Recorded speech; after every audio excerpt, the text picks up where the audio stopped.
Swanee, God has smiled on the Gators, no question about it.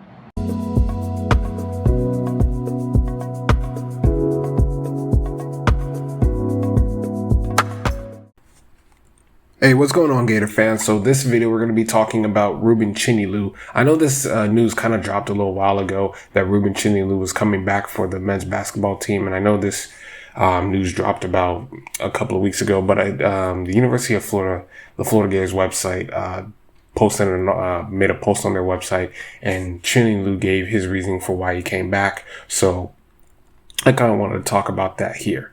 So this is written by Chris Harry, who's the senior writer for the Florida Gators website. He says the post-game scene at Rueben Chinyelu's locker on March 22nd was one for heartbreak for Chinyelu and anyone within earshot of his emotional breakdown. Top-seeded Florida had just been handed a crushing 73-72 upset loss in the second round of the NCAA South Region at Tampa to Iowa on a night when one basket or one rebound or one block or one stop or one simple basketball play from any Gator on the floor could have made the difference. Chinyelu, the 6'10", 6'10" shoes, as they say, 6'10", 265-pound Nigerian low post menace, was particularly hard on himself after finishing the game with a season low of 0 points and 1 rebound. Over and over, through passionate sobs, Chinyelu wailed of having let his teammates down, but his tears from that night, and there were many, eventually gave way to days of sweat, also many, inside the Hathcock basketball complex. In 2 months since, no UF player has been in the gym and worked harder on his craft than Chinyelu,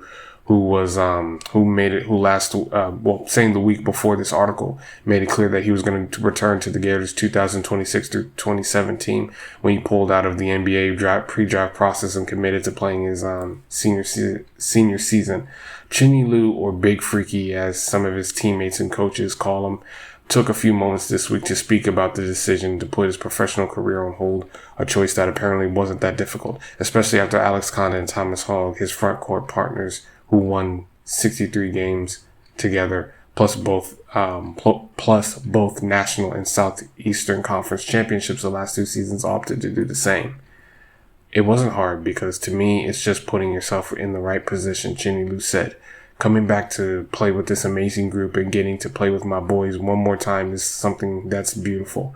We ended the season obviously not where we wanted and not how we wanted to go out. And now they're all back in, all with the same goal. Everybody knows the mission. We want to win a championship.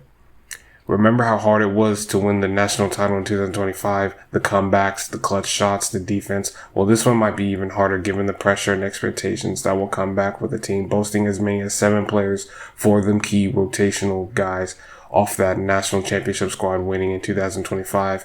And you throw in the fact that Denzel Aberdeen is trying to come back as well. You have had 4 such players last season and a number one seed in the NCAA field and couldn't get out of the first tournament weekend. For Chinyelu, as well as Condon and Hogg, that's the point. I think he feels like he has some unfinished business. UF associate head coach Carly Hartman, who tutors the big men, said. I think he feels that he did not play his best basketball in the postseason. So it's just a matter of redemption, but also a matter of validation in the type of player that he's become. And I think there's a lot of truth to that. You know, Rueben Chinyelu, I was very critical of him after the Iowa game. I said that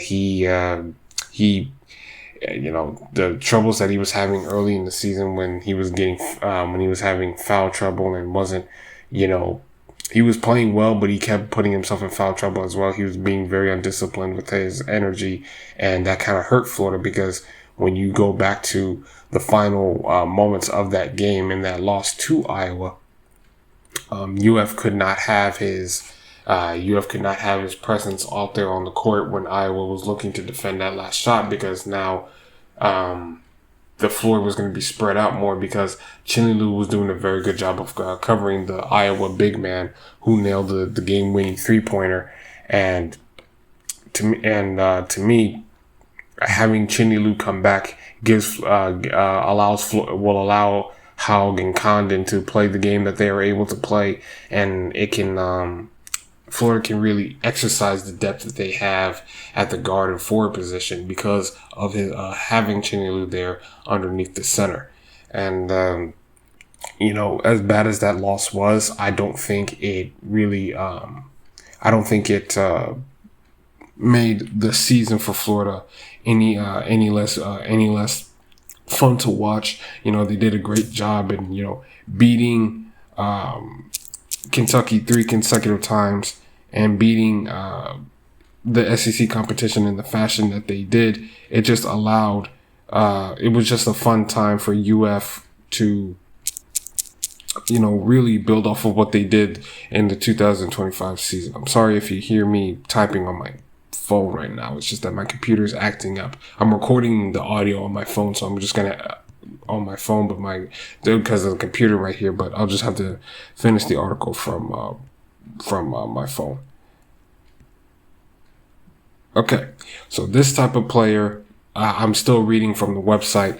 2026 Naismith Defensive Player of the Year, the first National Defensive Player of the Year in Florida program history. 2026 All SEC, second team All SEC, first UF player to average a double, meaning 10 points and 10 rebounds at minimum in each game since Bob Smith of 1975 through 76. First Gator to lead the SEC in rebounds since Dwayne Schnitzlitz in 88 and 89. First since Neil Walk to post at least 3 games with at least 20 rebounds in a season. Walk did it in 67 and 68, and then did it in 68, 69. So back-to-back years for Neil Walk. That's pretty impressive. 2026 SEC Scholar Athlete of the Year. Only UF player to start all 75 games the last 2 seasons.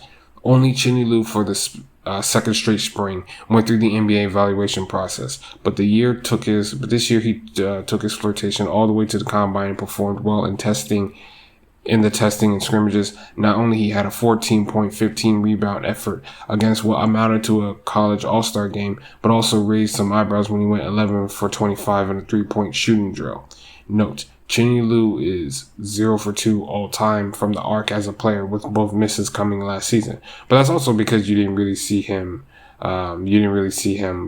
Attempt that many. So I can ignore that. The NBA game has morphed into where big men shoot threes. Look at Victor Wembanyama for the San Antonio Spurs. But it's not a requirement for all of them. Last year, a raw version of Chinyelu was encouraged by league coaches and executives to return to school and work on his low post offensive game, his touch around the basket, and free throw shooting.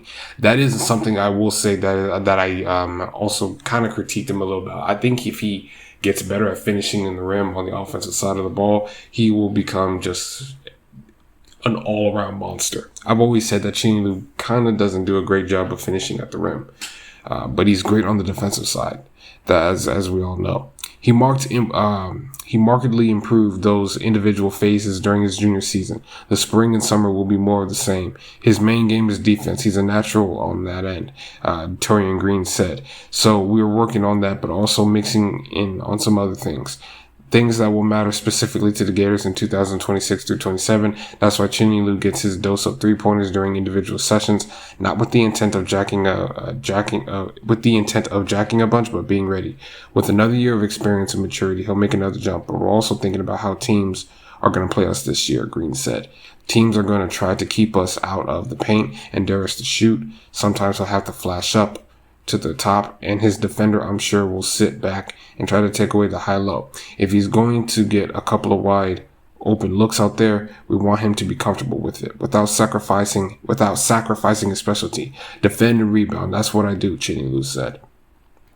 The realization that he was not very good at either the last time on the floor will be something that drives him next month into preseason workouts, fall practice, the regular season, and a postseason that will almost certainly will feature another orange and blue bullseye on the Gators' collective back. Rueben has a lot of pride, Hartman said. That pride is going to be felt in every step in practice and every game he plays next season. Hartman, who Chinyelu affectionately refers to as an OG, also won't miss a strategic opportunity to bring up the Iowa game. What happened? What happened and what it cost? You know me and you know I will. Hartman said. Rueben is now a seasoned vet. He knows the expectations here at Florida. Same with Tommy and Kondo. Those 3 guys should be able to run this program with or without coaches because they understand the standard and what it takes. What it takes is just to win. what it takes to win just one SEC game, let alone the championship. And also certainly now that you can't take any game for granted, and Chinyelu won't. Iowa was a bad moment, but a learning moment. You have to take what you can learn then and grow from it. You can learn from winning and losing. So take what we took from it. He said, yeah, it happened, but we pick up from there and return with this amazing group and try again and make it beautiful. That's our mindset. This is what will be on the table. We will climb the stairs, but we will climb that one step at a time and do it together. So that's what Rueben Chinyelu is doing. He has his mindset on winning another national championship at UF. That's probably one of the reasons why not only he's returning, but Todd Golden as well. I think this could be a very special year for Florida, and I think this is something that we may have to prepare ourselves for, because I think there's a very good chance that once all those guys leave, I think there's a chance that Todd Golden could eventually leave Florida within a few years afterwards to pursue a job at the NBA. Because when he was asked about the potential Golden State Warriors job being open, he basically said that he would be foolish to not, really consider coaching in the NBA. So if Florida doesn't win a championship this year, it could be like the 09 season with Tim Tebow for the football team, because you knew he wasn't coming back next year, so you felt like you would miss a grand opportunity. That's kind of how I'm feeling about this upcoming basketball season. But that's now is now, and that's the future. We'll see what happens. Thank you for listening.